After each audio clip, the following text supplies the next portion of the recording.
Hi,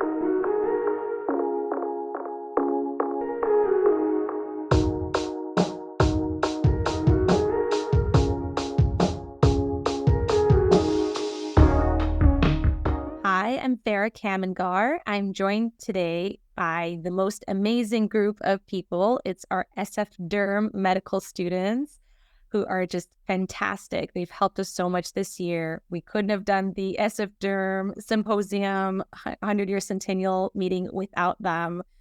We can't do a lot of the things in SF Derm that we do without them. So we're so lucky to have them here. But mostly what we're going to talk about today is actually they are taking a research gap year. So we'd love to hear more about what they're doing. So quick little intros, and then I'll let you, the three of you, talk because you're much more interesting than I am. So first, Chandler, it's so good to have you here. Chandler is, actually everybody is between their third and fourth year of medical school doing a research gap year at UCSF, the University of California, San Francisco, with Dr. Tina Bhutani and Dr. Wilson Liao, studying psoriasis, atopic dermatitis, immunotherapies, and clinical research. So all three are doing a very similar path right now.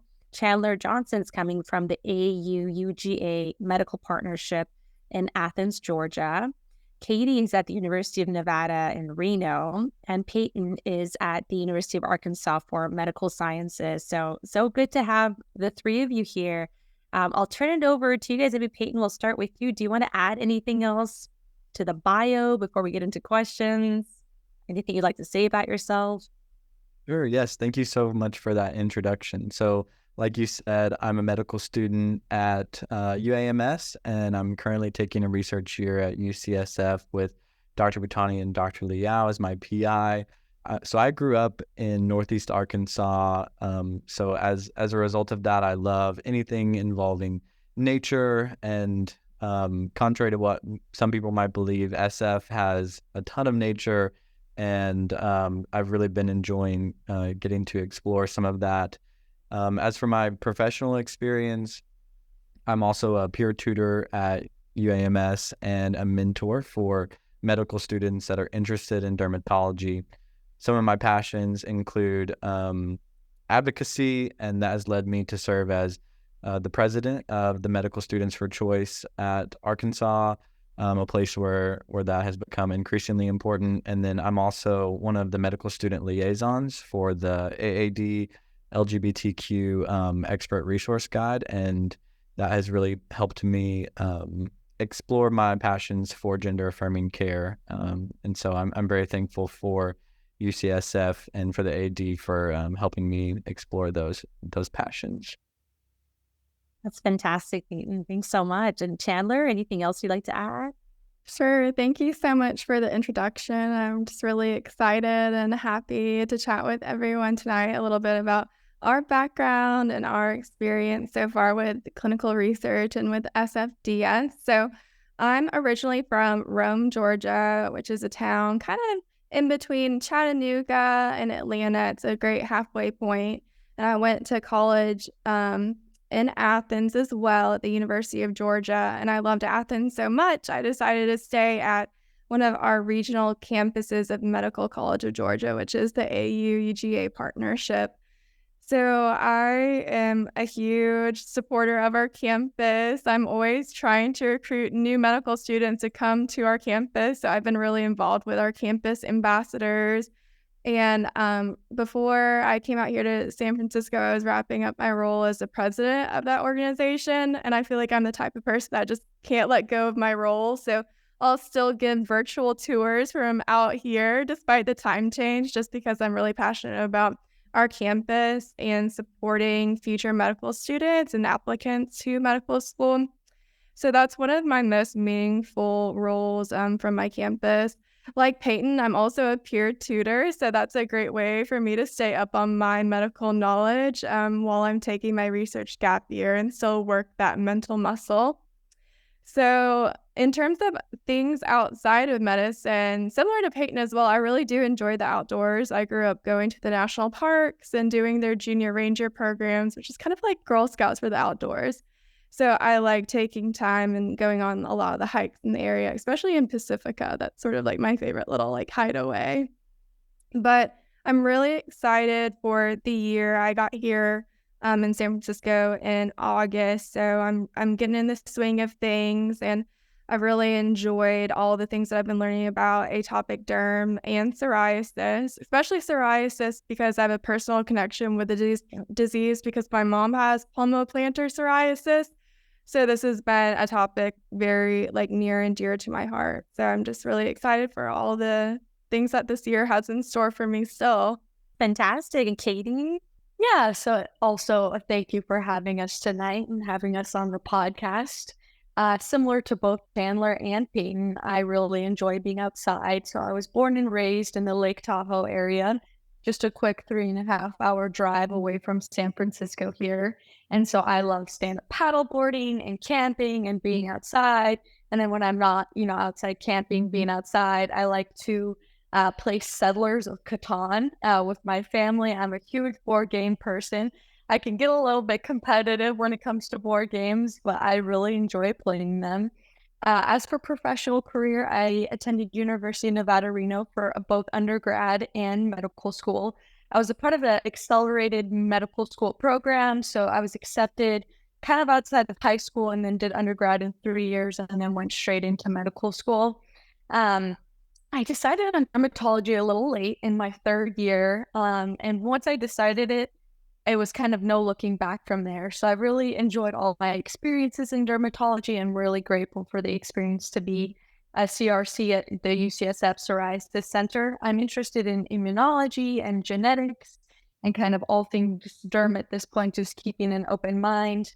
And in my free time right now, I like volunteering at the Boys and Girls Club. I did it in Reno and I'm doing it here in San Francisco as well. I just really love working with the kids, and I grew up going to a Boys and Girls Club, so I think it's a really great institution to get back to. So thank you for having me. Yeah, that's fantastic. No, I'm so happy to have the three of you because I was telling you, everyone earlier too, that I did the same exact thing you guys did, but in 2009. I did this exact fellowship. It was with Dr. Koo, and Dr. Bhutani was my fellow that year. So it's so amazing just to have the cycle of mentorship go around, every year and as the decades go on. And the three of you are going to be amazing dermatologists. I'm so glad you're going into this field. So glad to going to have you guys as colleagues. You have a few more years just to get through, but almost there, and it's going to be fantastic.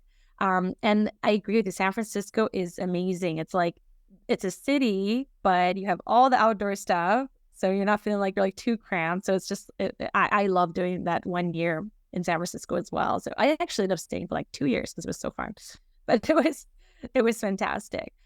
So great. So I'll go through some of our questions here. First one is, I can kind of imagine what maybe things were 2009. What is it like now? What is a day in the life of a medical student, clinical researcher like now? We can go in the same order too, Payton, if you want to be our first volunteer. Yeah, I can absolutely do that. So a day in the life for me kind of begins with, as for most people, opening my inbox and communicating with either the study sponsors or with my PIs about research projects. Oftentimes, one of us will go to clinic and help enroll patients in the clinical trials. Also, our days include kind of writing IRB applications and going through the protocols just to make sure that they align with the study design and regulatory standards. And then other than that, just calling patients, sending emails to patients, trying to enroll them in the clinical trials, and then just, kind of managing and maintaining their data. And it's a lot of paperwork, but it's very important. And so it's a labor of love, as I like to say. Has a lot of paperwork, a lot of regulation, right, with clinical research trials, but a lot of fun too. Absolutely. And is it pretty much the same workflow? Maybe we'll go to Chandler next. What's a day in the life like for you now? I feel like it's quite similar to what Payton said. One thing that we also get to enjoy is the grand rounds at UCSF. So that's something that we do on Wednesday morning. Sometimes it's in person, sometimes it's virtual. Today was an in-person day. So that's always a really fun experience. It kind of makes me feel like I'm back on a rotation, again, like a 3rd-year rotation where you're really involved with the residents and learning from attendings. So I always love getting to benefit from really like the world-class faculty that's here in the area in UCSF and learning about advances in the field. Today we had a really cool talk on non-melanoma skin cancer. So we were all like urgently applying our sunscreen again after we left. I think we're all ready to go schedule skin checks. So that's another fun thing we get to benefit from is really the lecture series that we're able to attend.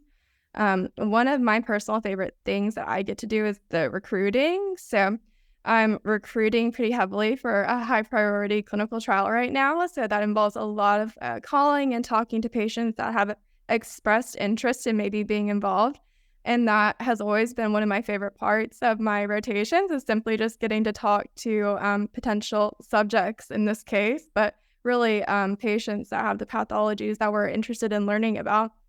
So I love getting to have conversations and share with them more about what we do on the research side of things, but really simply advocate for them to get the best treatment possible and make sure that their symptoms are alleviated or that they help us learn more about the condition that they have. And I feel like the patient population in the area is just so incredible. It's such a knowledgeable, passionate group of people that I've been able to talk to. So that's been great for me. That's fantastic. And Katie, similar for you? Any major differences? Very, very similar. I think Tuesdays are actually one of my favorite days because we meet with one of our PIs, Dr. Liao, every morning. And it's a great opportunity to just catch up on what's been going on for the past week, how our projects are progressing, and his mentorship has just been invaluable. And then Dr. Bhutani is available whenever we need to speak with her. And then as touched upon, I love clinic afternoons because at least for me personally at my university, we don't have a home dermatology program. So I've never really been able to see academic clinical, dermatology in a residency program setting. So I really appreciate being able to go to clinic and hear kind of the residents, the different years, PGY2s versus 3s, presenting to the clinicians, the physicians at clinic, and then kind of seeing how they progress throughout the years, how the kind of older residents do it versus the younger residents. And then Dr. Liao and Dr. Bhutani are very good about including us with discussions about patients and what we believe like the best treatment regimen should be going forward. So I really like those days. Fantastic. And you bring up a really good point, actually, Katie, that a lot of times you might not be exposed to dermatology in like a really comprehensive way throughout medical school. Sometimes even some residencies, we have like internal medicine docs joining our groups who are like, can we come and shadow you guys for a little bit? Because they just didn't really ever get comprehensive dermatology in medical school or even like in a primary care kind of residency setting. So it's really interesting when you do switch over. And even for me at UC Davis, we had a strong dermatology training and in medical school, but it just wasn't one I was exposed to until maybe like end of my third year, beginning of fourth year. So kind of similar was to me, it was like kind of a late discovery because there's an idea of what you think dermatology is, and then you actually are seeing it and seeing the clinical trials, the immunotherapies, all the things the dermatologists do. And I think a lot of times that really changes the mindset, right, of wanting to go into the field and kind of like expressing like more interest in it, I think, if anything. Did you guys find a major change between, of course, it's like a major day-to-day change from third year to research year. You're running around from like clerkships and trying to be an expert in everything every different month to then probably a very different pace. But any major changes or any major things you noticed from that transition? Payton, we can start with you again. Yeah, absolutely. So as you mentioned, third year is a lot of running around the hospital or the clinic and interacting with patients. And in our research here, we definitely interact with patients still. It is a very different setting. So usually we already know the diagnosis, whether it be psoriasis or eczema, because that's pretty much what the year entails for me and the trials that I'm a part of. So basically, instead of like trying to do like formulate a differential diagnosis, we're basically talking to the patients about their disease, previous treatments that they've tried, and then seeing if they're eligible for certain studies. And the really cool thing about being a part of the clinical trial center here is that a lot of the patients are able to kind of get these treatments for at no cost, because these drugs are still in the clinical trial phase. So it's an awesome opportunity because patients that might not be able to get these medications due to their cost or their insurance status, oftentimes we're able to help get them on these, like life-saving treatments at no cost to them. And so it's an incredible opportunity to see these patients just, rave about the medications that they have gotten to try, and then also just be a part of, helping them get there. So that's been a huge difference, and something that has really given me a lot of passion for the year, because it's exciting to see them, kind of overcome their disease. And Chandler?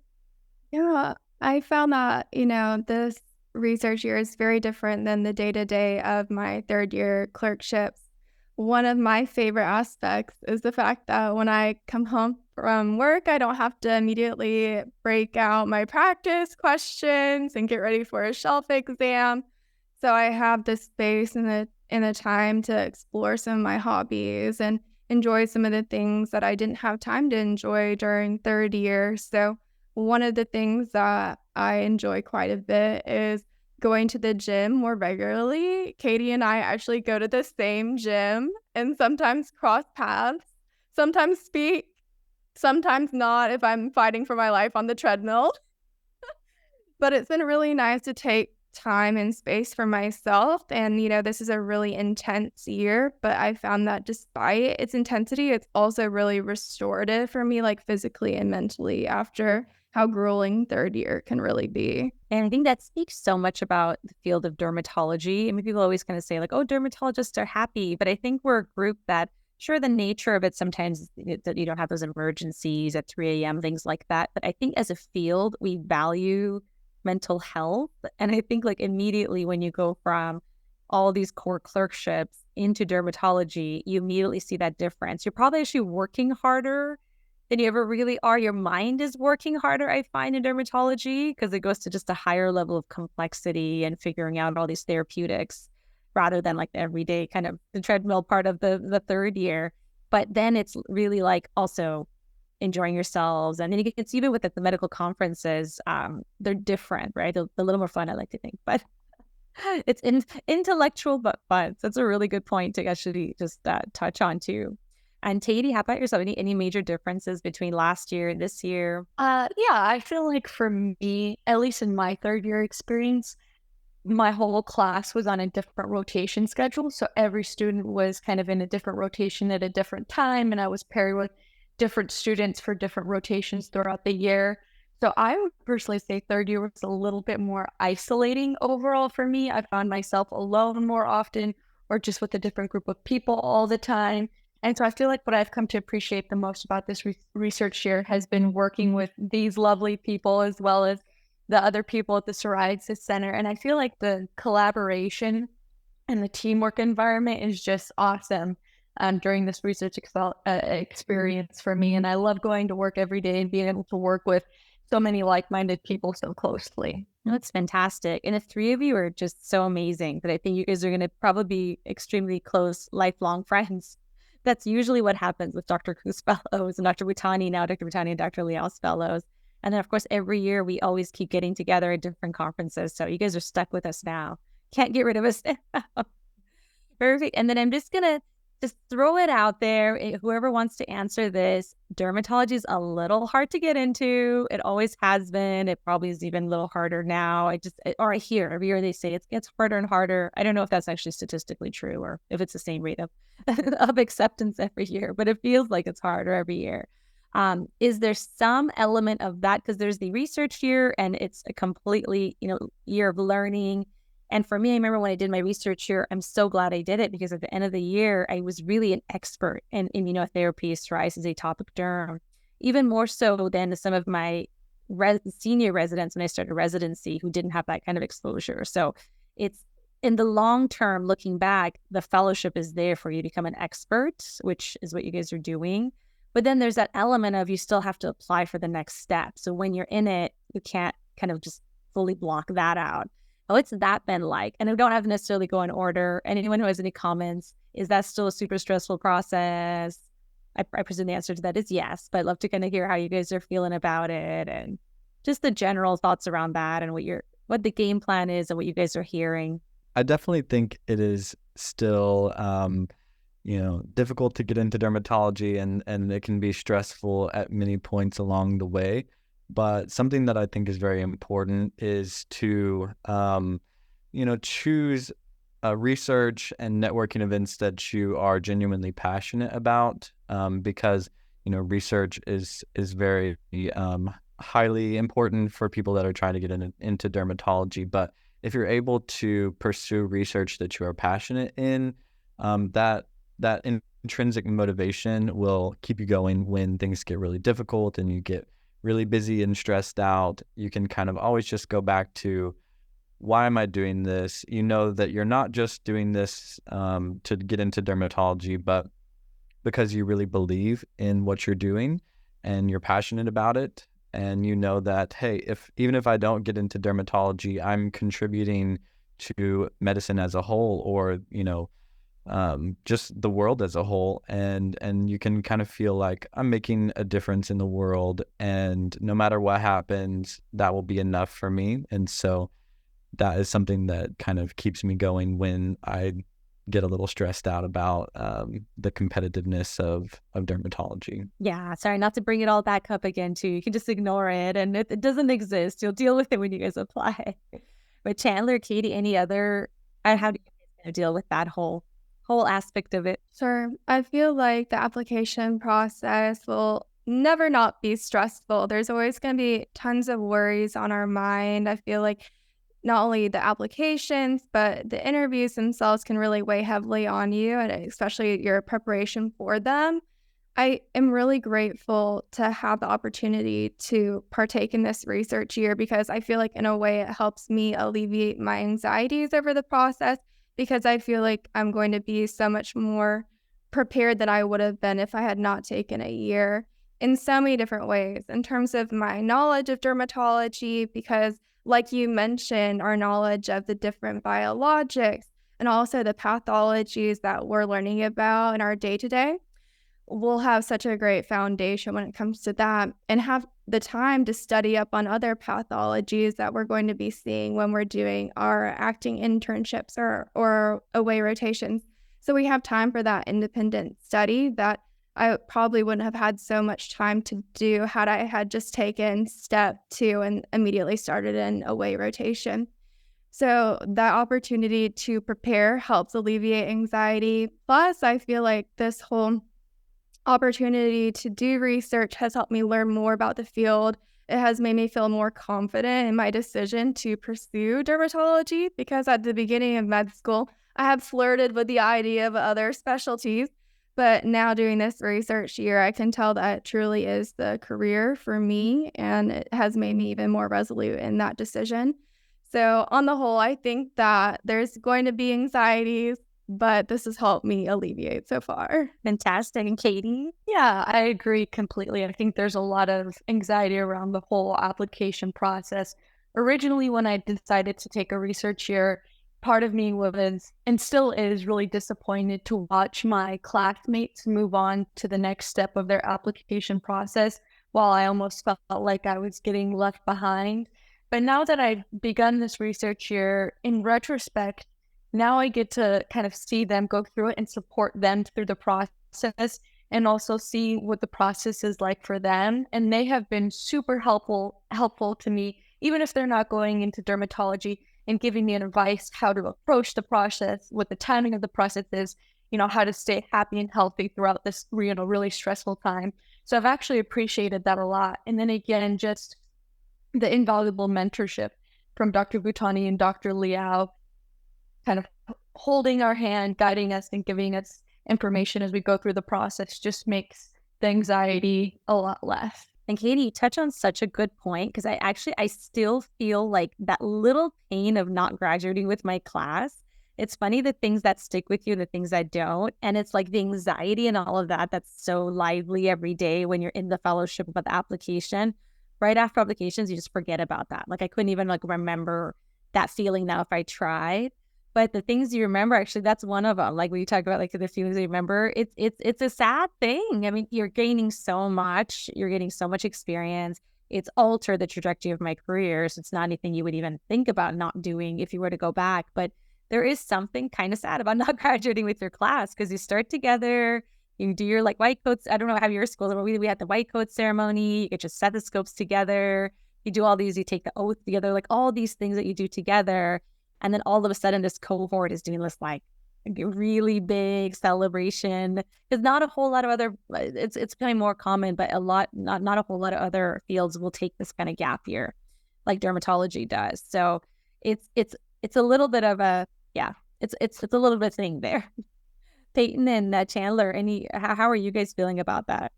I feel like I've been living a little bit vicariously because we have a school group message and I haven't muted that group me. So I'm always trying to get the updates. I'm always, hearing about, oh, people have interviews, starting this date or when is this due? So I feel like I'm trying to stay in the know. So I'm a little bit prepared for when I have to go through it.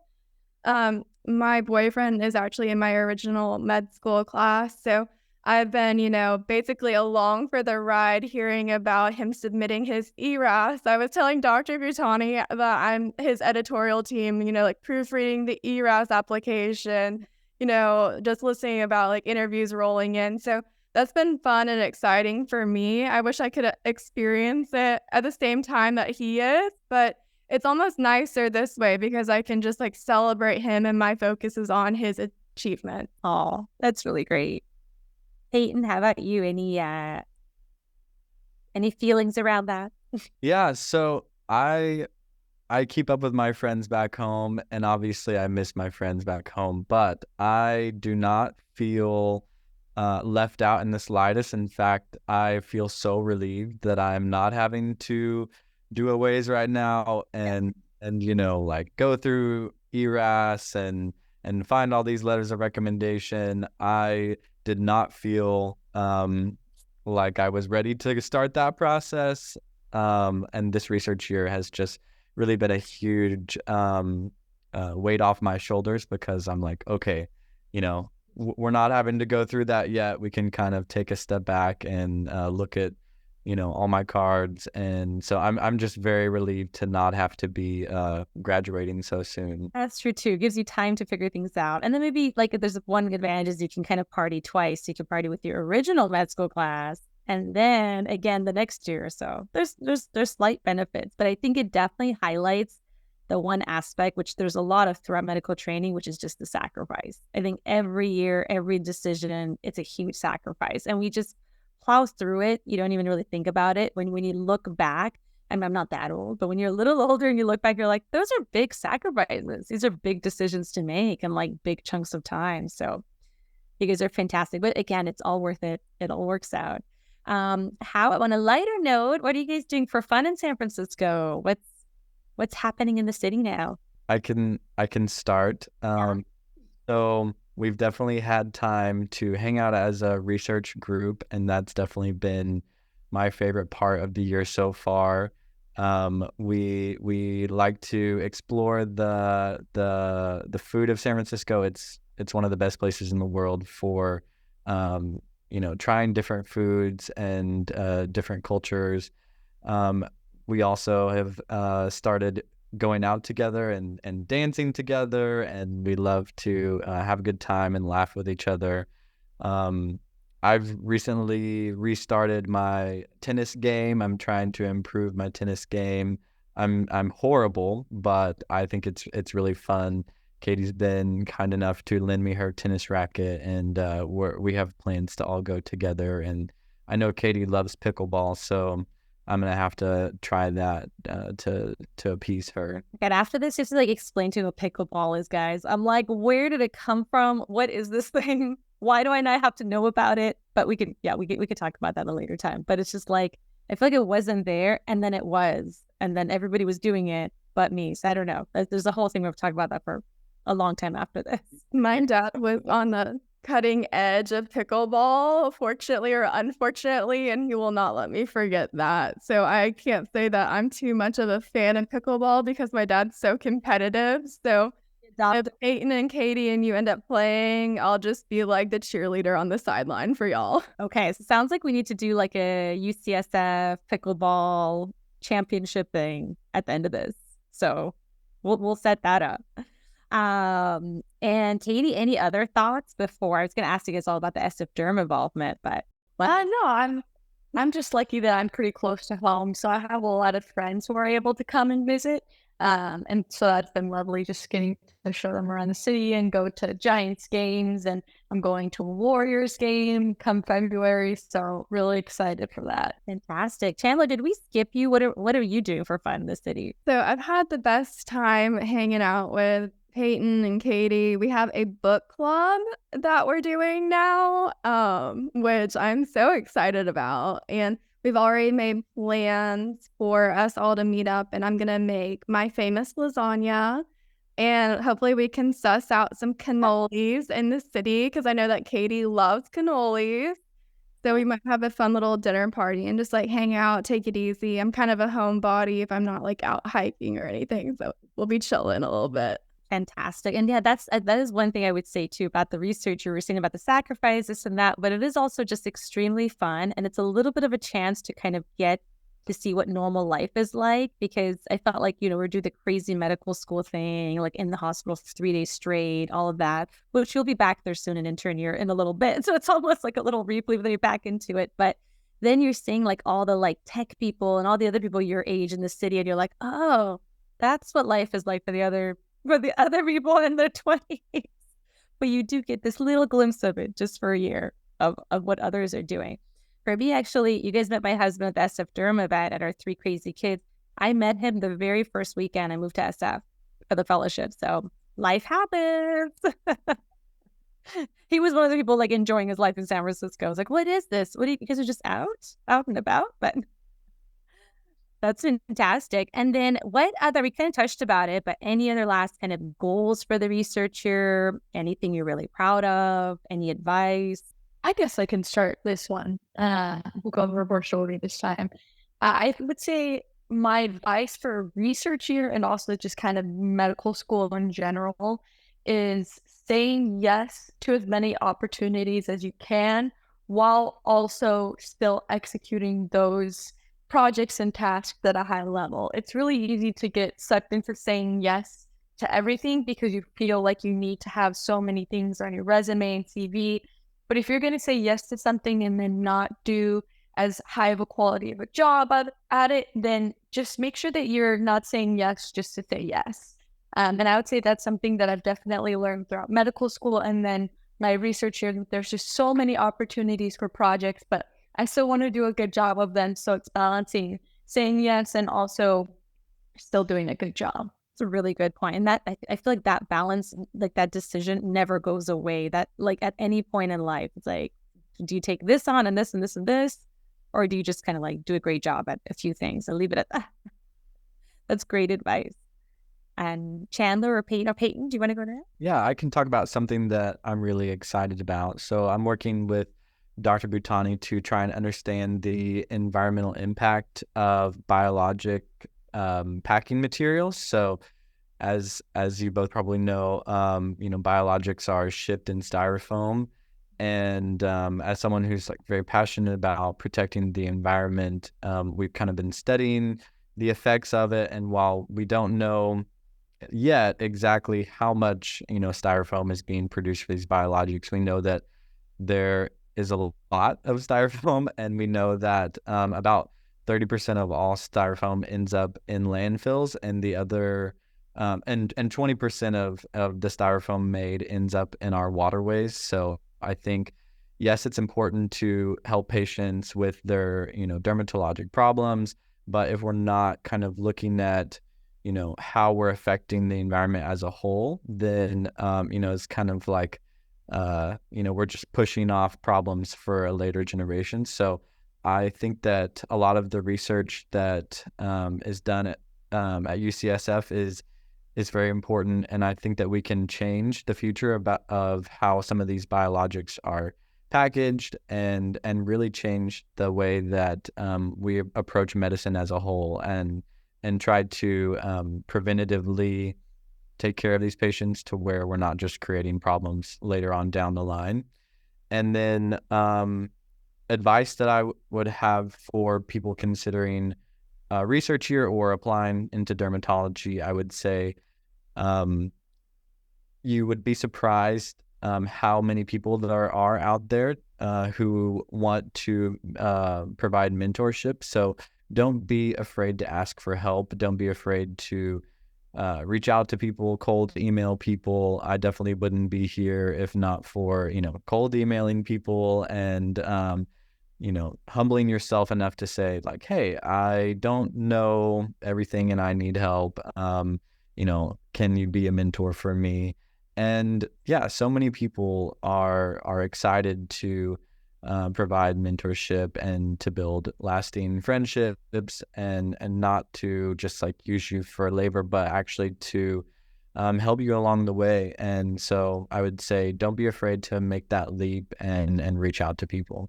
Yeah, absolutely. It's so true. I think it's when I was a medical student, I was just like so timid and just like, oh, I'm going to bother this person and bother that person. But now on the other hand, other side of it, serving as a mentor or possibly providing opportunities is actually my most favorite part of what I do. So it's almost interesting when you kind of like see it that way. People want to help. So if you find someone who is doing something you like, just reach out to them, right? And no one ever really even says no, but what's the worst that can happen? I might say no. But most are like, yes. Exactly. I feel like that is great advice and really, really good insight. I feel like if I were to advise someone about, approaching their clerkships or research year in general, I would always just say, have faith in yourself and never underestimate your abilities or your competency. It can always be tough when you're in a space where you're having to learn a lot of new things very quickly, but just know that you are capable. And at least in my case here during my fellowship, I'm very fortunate to be surrounded by people that will always give me a helping hand. And I always have tons of questions for Payton, Katie, for our MD fellows, and of course, Dr. Bhutani and Dr. Liao. So always have faith in yourself, take a stab at whatever project you're doing, and know that you can always rely on the support of your network, in the space that you're in. That's fantastic advice too, because really it's in medicine, you achieve so much at every stage, but then every step you get to, something new is thrown at you, which makes you sometimes just shakes you down to the core. You're like, can I do this? But you're like, wait a minute, look at all the stuff I've done so far. Of course I could do this. So, and it'll be the same in intern year, residency, the boards at the end of residency, whether you guys do another fellowship after. So that's actually amazing advice. Like you guys have achieved so much at this point, you can pretty much do anything now that you want to. It just might be a little bit of a learning curve if it's a new thing, but you have such an established track record that you can do anything. And I know specifically you three can do anything because I've seen you do like the impossible. So, and speaking of actually, any thoughts on the SF Derm event or any thoughts on like being involved in a local society? This is our local San Francisco Derm Society that's been around for a very long time, over 100 years. And every year we have different medical students that help out, and you guys are absolutely amazing. Our medical students actually, I think I would say always do very, very well, which is great. So we're going to have another episode coming up at some point with some of our current residents who were SF Derm medical students in the past too. So that'll be kind of interesting seeing them a few years after this process. But any thoughts about that or any recommendations? Do you think it's a good idea to get involved in local societies or? Yeah, I can start off. I would have to say that SF Derm has been one of my favorite parts of my research year so far. I think it is the best way to network with people. Obviously I wouldn't be here without SF Derm right now. And I think it's so cool to be on the other side of these conferences because I've gone to conferences before just as like an observer or just to present research, but I never knew how much work went into them. And I have such an appreciation now for these conferences, and the people in the background that are making sure that it's going smoothly. And I definitely have a huge appreciation for those people. And I'm excited for future conferences because now I know, different networking strategies, and I'm very thankful for SF Derm, and I'm excited to be a part of it next year as well. That's right. We're going to do it all over again. As soon as we rested a little bit, we're doing it all over again soon. Yeah, I have loved my experience and my involvement with SFDS. I don't know if you know this, but SFDS was my first derm conference I ever went to. And so that was a rite of passage. And it was really great. It was super fun being involved, getting to interact with the speakers, be it, watching their presentations, collecting their presentations, and just really getting to chat with them. I feel like we sort of had really unparalleled access to these actual experts in the field. So that was really cool, at my first conference to be interacting with the speakers in such a way. It was really cool for me. Yeah, you guys did an amazing job at getting the speaker slides up at the correct times. That was the hardest job of the whole thing. And Katie, any thoughts? I think Payton and Chandler both said it really well. I think that it's a great opportunity, and I love, kind of being a part of SFDS, and I'm looking forward to the conferences in the future. I also think, there's kind of a term of academic medicine that gets thrown around, and I never really fully understood it, and I stumbled my way through academic medicine in medical school. But I think SFDS, what it showed me was how collaborative and what a community academic medicine is. Kind of when you refer to it like that, it's almost a culture and a community of collaboration between a bunch of like-minded people who just are really passionate about being lifelong learners. And so I think SFDS did a really good job of showing me that and kind of showing me what academic medicine can really be. Oh my gosh, that's fantastic. It's so great to hear, because that's really one of the main points of this specific society is just really, really great education. And there's different sort of focuses of different societies, but that's really what SF Derm has always done. And I think the fact that it's lasted so long, it's I think the second oldest society in the country, shows that I think as physicians, that's probably the one core value we all value the most. You just, and you saw everyone of all different ages. And we even had a kids club, so literally all of different ages, but it's like people will just still keep coming just for the love of learning and dermatology. So that's one fantastic thing in joining dermatology is you just join this group of people who just really, really love talking about skin and cytokines and mechanisms. And we can go on for hours about that. And then lastly, so this is the Future of Dermatology podcast. So we end all episodes with asking about your thoughts on future of dermatology. The three of you are literally the future of dermatology. So I'm so excited to have episodes like this where we can actually see what's up and coming, we have to look forward to, like forward thinking younger physicians who are thinking about things like climate change and sustainability and like us not killing the planet with all of our biologic styrofoam and all of that. So it's fantastic. But any thoughts about the future of dermatology? You can also comment if you want on future of medical education. It doesn't have to be specific to dermatology. Any just last thought on what you think you're excited about or what you see for the future? I can talk about the future of dermatology as I would like to be involved with it. So something that I've kind of touched on already is my passion for gender affirming care. And I feel like that is something that's going to be talked about more often in the future, as we kind of realize that, you don't have to be trans to receive gender affirming care, but anyone that's getting, like laser or Botox or filler or anything like that, it's all, if it's making you feel more comfortable in your own skin and in your gender, then that is considered gender affirming care.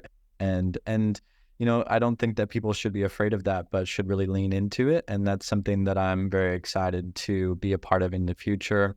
We have an incredible faculty member here, Dr. Matthew Mange, and I'm excited to work with him in the future. We're both on the AAD LGBTQ Expert Resource Guide, and I'm excited to work with, the ERG and also Dr. Manj to provide some really important gender affirming care. And I hope that the future of dermatology really leans into that, and I'm excited to be a part of it. That's fantastic, Payton. And the field is going to be so much better to have you, focusing on these things. And I look forward to learning about all the things you guys are going to be doing. So amazing.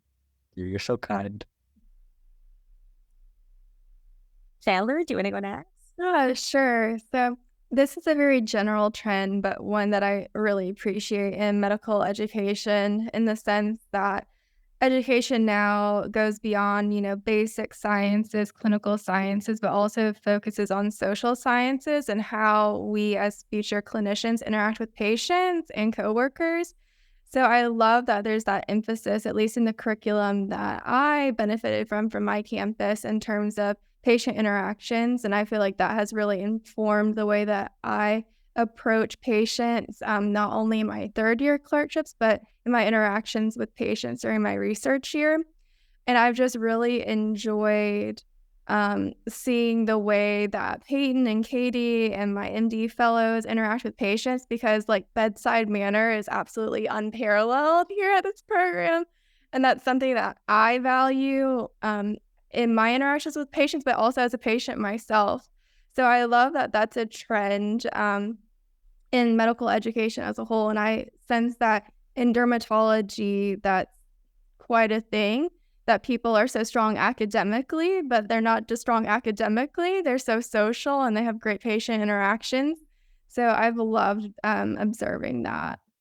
And I hope that is something that continues in medical education. I hope so too, Chandler. You're so right. I think there's a huge shift with the mindset behind that, where it's I think where traditionally medicine used to be just the doctor would come in, say things, and then leave. Where now it's a lot more, we're taught about shared medical decision making. And then something amazing about a fellowship like you're doing is you're just seeing the best version of it. And then depending on what practice you go to, the corporate practice of medicine will settle in, and things will come in. Well, now you have to see people every 10 minutes and this and that, but you've seen the best version of what it can be. And it's once you see it, you can't unlearn it. Whatever setting you end up in, you're just going to be no, this is what I need to practice this level of care. So that's fantastic. I think we're making really great changes with the way patient care is viewed as more like a team approach. And Katie, any thoughts? Yeah, I think two topics just based off of the research that we're doing that I'm passionate about is the holistic approach to a patient. We're doing a couple of studies on sleep and psoriasis, diet and psoriasis, and a couple of other things as well. And then also personalized medicine, identifying patients, who are responding well to medications and who aren't responding well to medications, what genetic markers they have, and how we can identify those patients in the future and give them a medication that helps kind of from the very beginning. So I'm excited for more personalized medicine and a holistic approach to patients, which I think, again, we're also already moving towards. Yeah, so exciting to see those changes happening. In 2009, when we had a few biologics to pick from, it was sort of well, let's throw one out there and see what happens. And it's just so much more. There's so much more expertise around it. And you guys are lucky enough to be learning from Tina Bhutani, who is one of the smartest, most amazing people that I think embodies the values of the best physician. I always say I want to be her when I grow up, but I think she's only a year or two older than me. So that's probably not here, which is just fantastic. So that's amazing that you guys are in her program. But thank you guys. Any last minute anything before we end? I just want to thank all three of you. I know you're probably very busy, have lots of things to do. So I really appreciate you being here. Thank you so much for having us. Sounds good. Well, thank you guys. And we have to have you back when you go through the match internship. We have to get little video logs of the whole process. Yes. Thank you so much. This has been so much fun and such a unique experience. I've never done a podcast before, but I hope to be a part of more in the future. So thank you for this opportunity. I agree. Thank you. Thank you guys.